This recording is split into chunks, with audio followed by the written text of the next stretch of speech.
kung sakaling sila man ay magmamigrate and in case they will need to travel long distances or over long distances. We will also talk about how these facts relate to us Christians and how we could learn from these facts.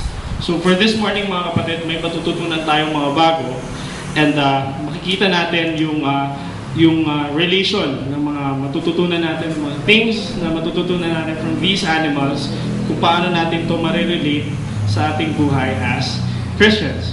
We will also reflect on these good traits and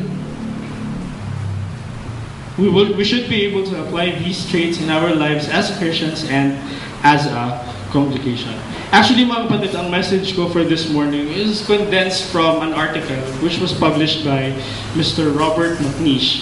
Isa siyang founder ng school sa USA, and he wrote something about these geese at kung ano man yung mga ginagawa nila to help each other. Let's look at the first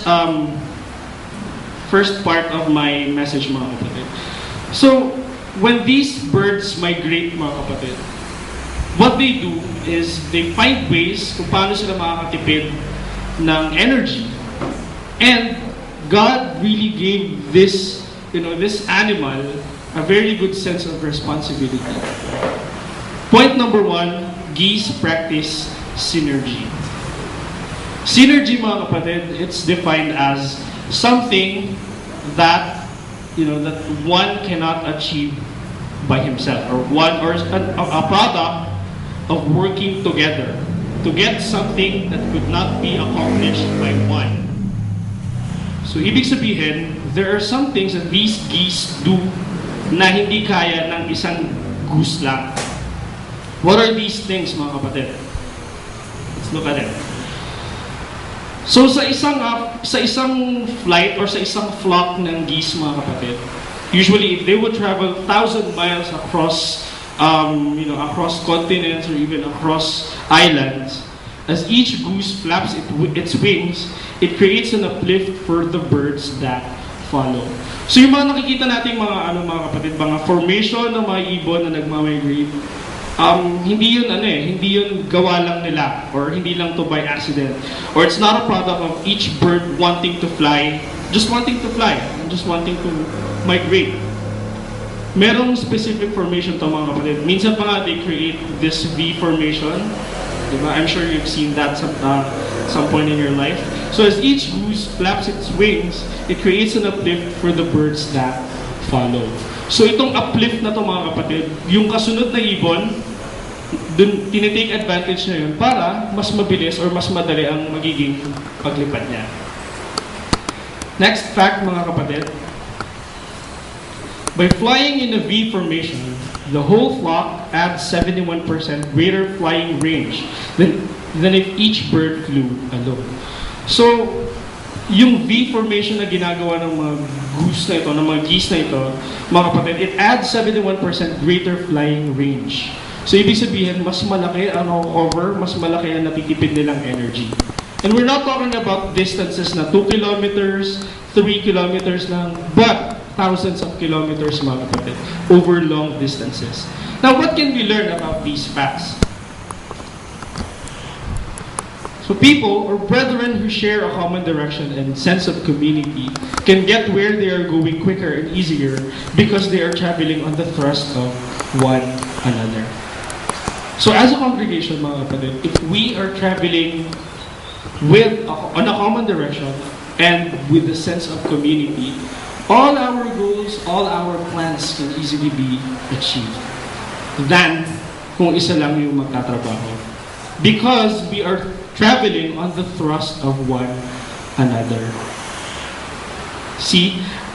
Very, very practical, mga kapatid. And Christians united in faith can move mountains. This is proven, mga kapatid. Look at our building. Look at our facilities. Hindi ito kaya ng isa lang. All of us, because of that V formation that we created by ourselves, we are able to achieve something. It is in unity that we can do marvelous things. It also makes us do things which we cannot accomplish alone. So it's very, very practical, mga kapatid. Let us look at some verses here in the Bible. If you have your Bibles with you, mga kapatid, please read with me. Anyway, it's going to be flashed. So in Ecclesiastes chapter 4, verse 9, sabi doon, two are better than one because they have a good reward for their labor. Two are better than one.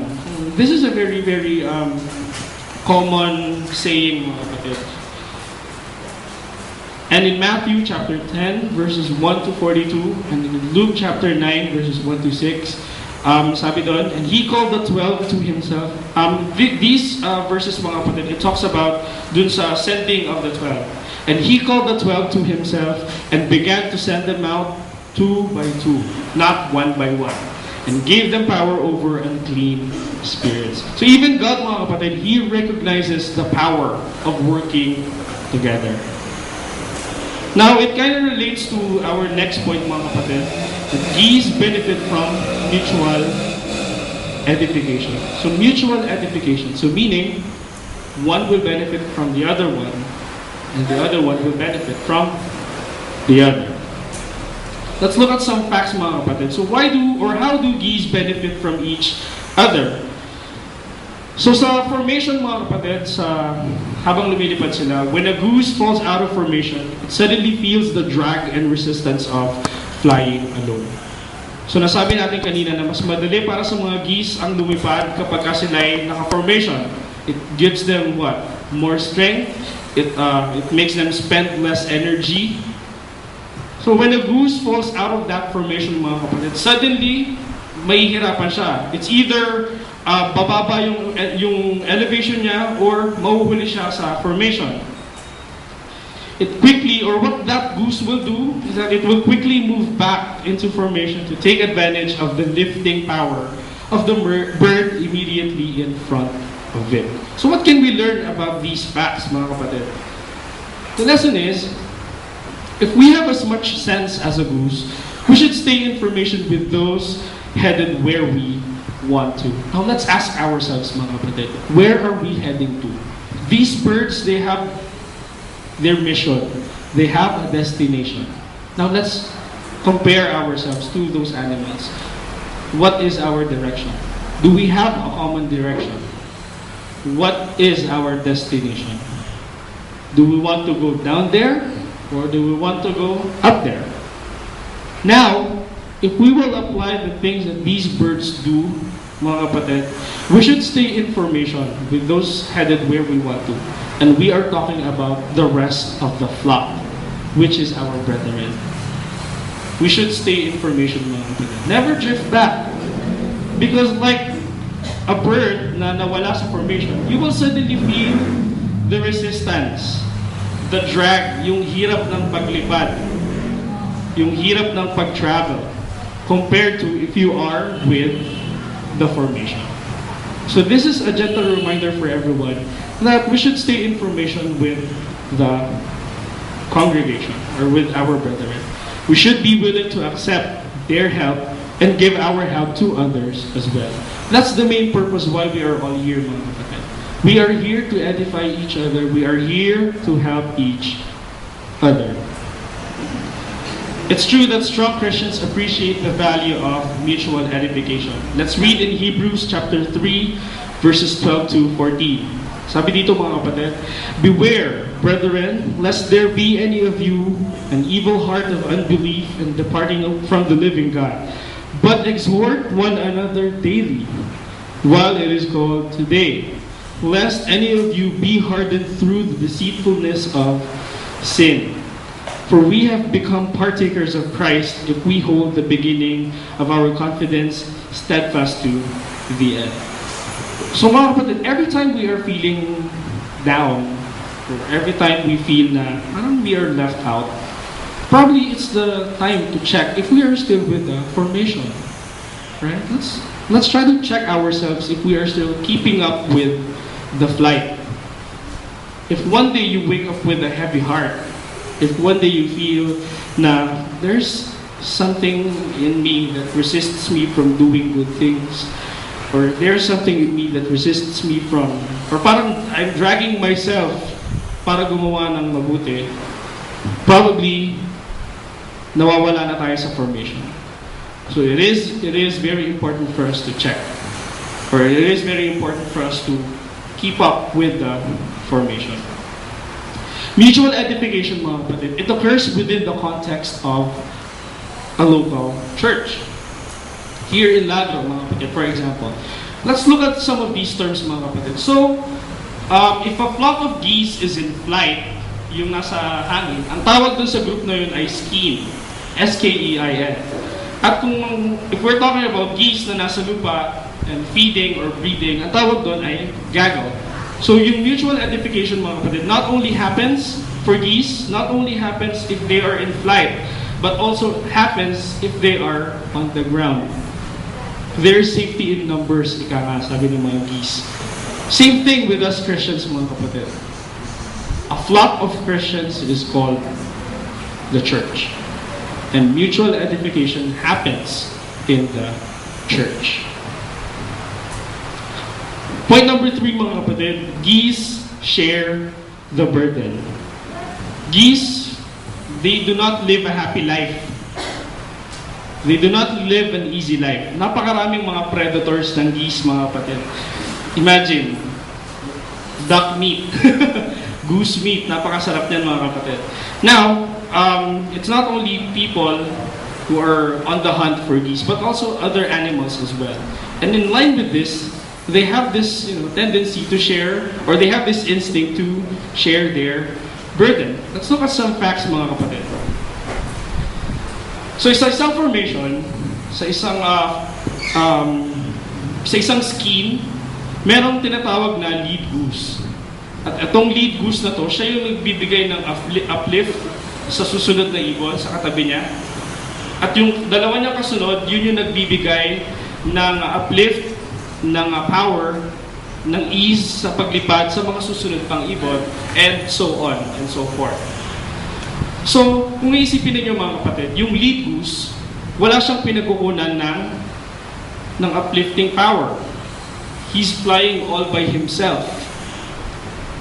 Alright? And, since wala siyang pinagkukunan ng lakas or wala siyang uplifting power, mas maraming energy ang ini-spend ng lead goose kesa sa mga birds or sa mga geese na nasa likuran niya.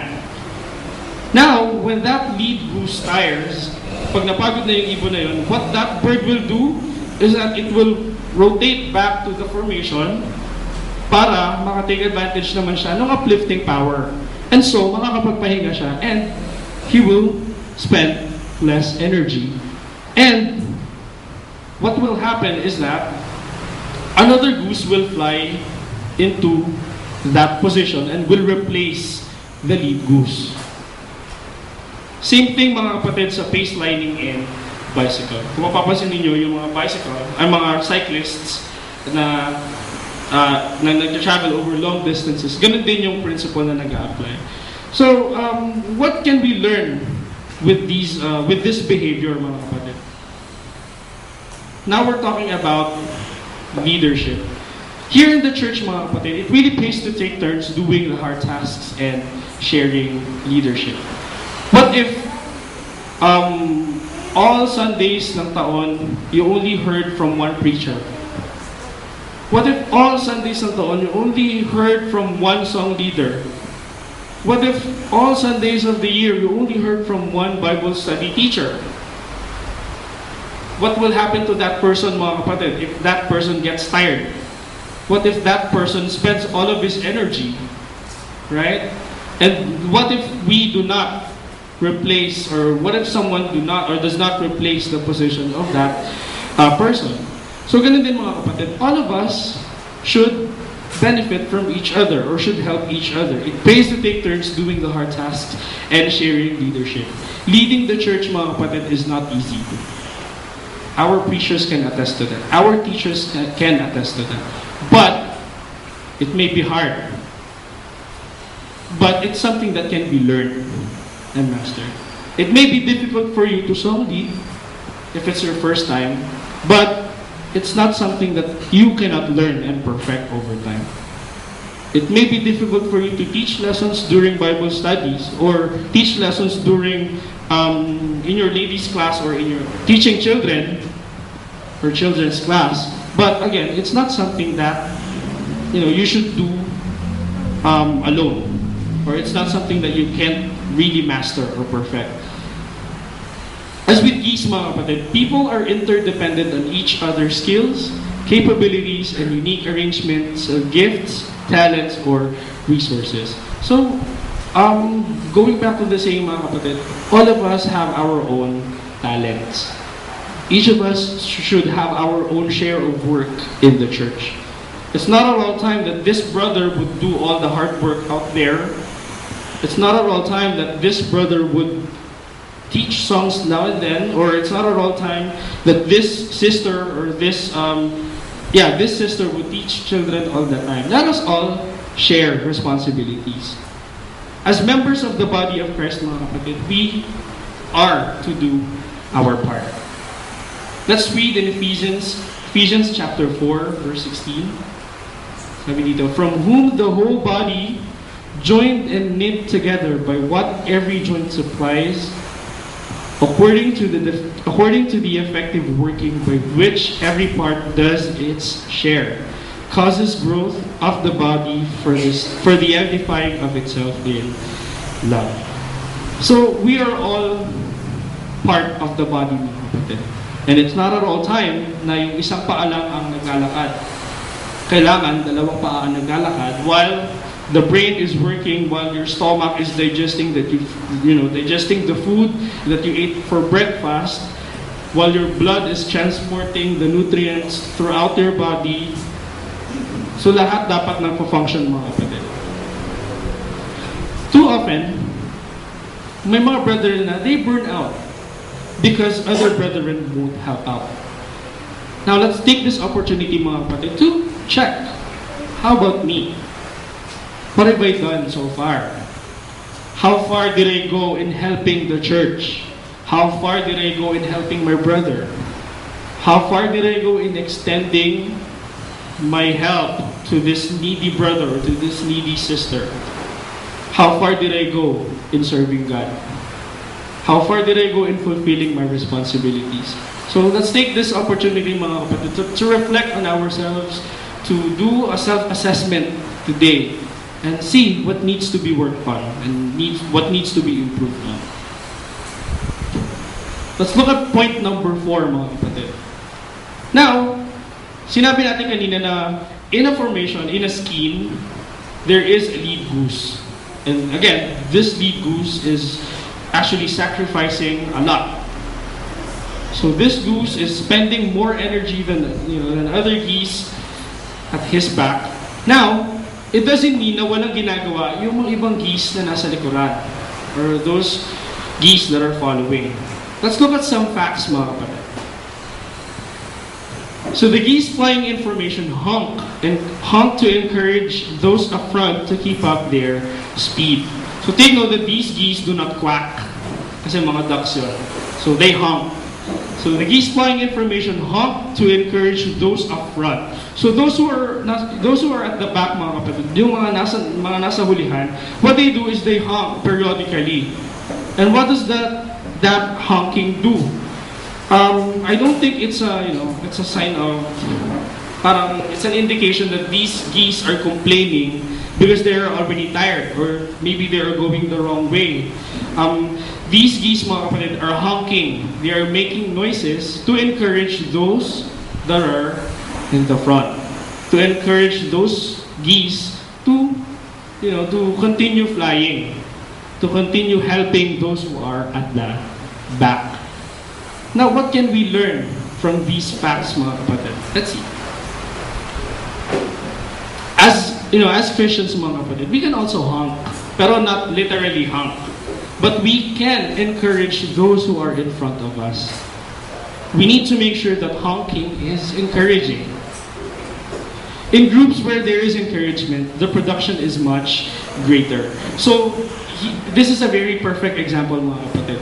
This setting in our congregation is a very, very good example. Now, we have our own set of leaders here in the church. Now, what the least that we can do is to make sure that these leaders are encouraged. that these leaders know that their efforts are not being put to waste. Okay? Now, how can we encourage one another? Or what is the value of this encouragement, mga kapatid? So the power of encouragement, that is to stand by one's heart or core values and encourage the heart and core of others, is the quality of honking that that we seek. Not only our leaders seek, but what God seeks as well. Such should be purpose of our words. So yung equivalent ng honking sa Geese, mga kapatid, is our own way of communicating with our brothers and sisters. Are we communicating or are we talking to our brothers and sisters in such a way that they get discouraged? Or are we talking to them to build them up? Self-check again, mga kapatid. Let's look at Ephesians chapter 4, verse 29. Let no corrupt word proceed out of your mouth, but what is good for necessary edification, that it may impart grace to the hearers. So let no corrupt word proceed out of your mouth. Same message is said in Colossians chapter 4, verse 6. Let your speech always be with grace, seasoned with salt, that you may know how you ought to answer each one. So again, mga kapatid, let's look at our way of communicating with each other. Have we encouraged one another today? Have we said a good word or a good phrase to our brother, to our sister today? My last point for my message, mga kapatid, is that geese care for one another. So let's look at some facts, mga kapatid. Now, I mentioned kanina that geese are not living a happy life or an easy life.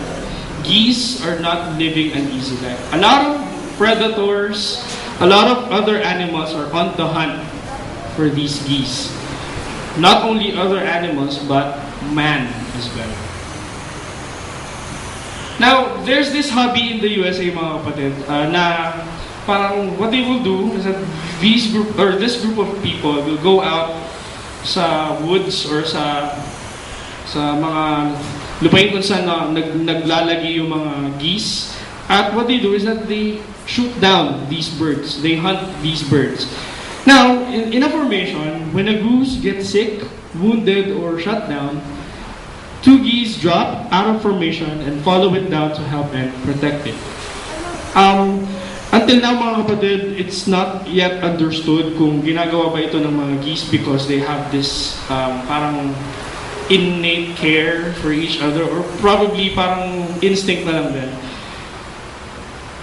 So they stay with it until it dies or is able to fly again. So what will happen is that if let's say a geese siguro nag-cramps, nag-cramps habang lumilipad or na barel or nagkasakit or got wounded, pagka bumagsak yung ibon na yun, what will happen is that 2 geese or 3 will follow that bird, and then let's say bumagsak sa lupa, those birds will stay with that sick bird or with that wounded bird until mamatay yung bird na yun, until they feel na hindi na ito makakalipad or is able to fly again. Then, those birds that helped out will launch out with another formation or subukan nilang humabol dun sa flock na nauna na sa iniwanan nila. So what can we learn from these facts, mga kapatid? So if we have as much sense as geese, we will stand by each other in difficult times as well as when we are strong. Like geese, mga kapatid, I know that we Christians do not live an easy life. We do not live a happy life, and a lot of things are on the hunt against us. Now, what if, let's say, one of us got shot, okay, one of us got wounded, one of us got sick, and we cannot keep up or cope up with the formation anymore. We fell down as much as we want to fly more. Sino kaya ang tutulong sa atin? Or if you saw a brother fall down, if you saw another sister fall down or fall out of the formation, would you be the one to reach out and help and stay with that brother or sister until she or he is able to fly again? Another benefit in working together, mga kapatid, it is a duty of spiritual brethren. Let's look at Ecclesiastes chapter 4, verse 10. For if they fall, one will lift up his companion. But woe to him who is alone when he falls, for he has no one to help him up. In Galatians chapter 6, verses 1 and 2, Brethren, if a man is overtaken in any trespass, you who are spiritual, restore such a one in a spirit of gentleness, considering yourself, lest you also be tempted. Bear one another's burdens, and so fulfill the law of Christ. Well, nothing is really comforting, mga kapatid, than a sister. Let's say a sister comes up to you, or a brother comes up to you and greets you in a time when you need, when you really need to talk to someone, or if you really wanted to share your problems with someone, this brother will help you, will comfort you. It's really, really comforting, mga kapatid. Now, let's look at the different points ulit, mga kapatid, or different lessons that we can learn from Geese. So number one, Geese practice synergy. Because these birds are working together, they can achieve great results, which they cannot achieve alone.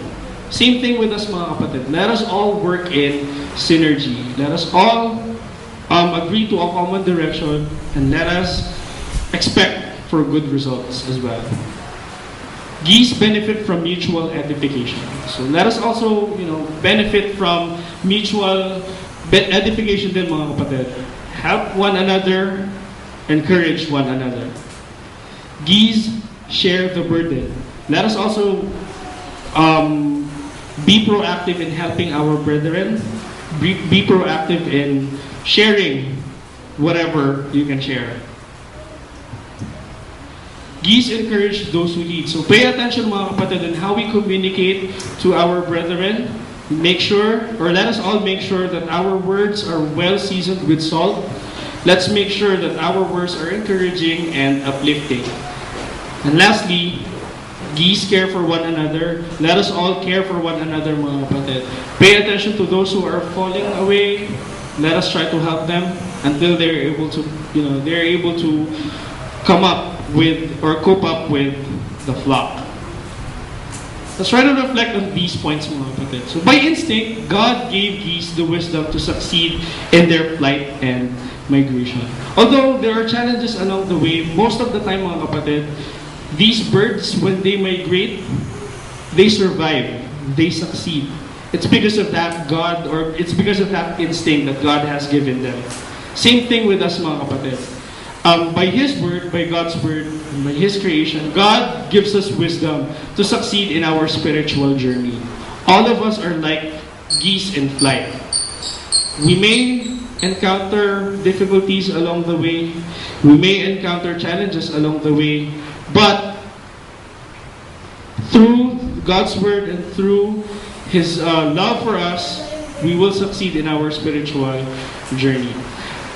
Mga kapatid, let us all apply the things that we have learned today, the things or the good traits of Geese in our lives as Christians, not only in the congregation, but also in our family. Again, mga kapatid, thank you so much and good morning to everyone.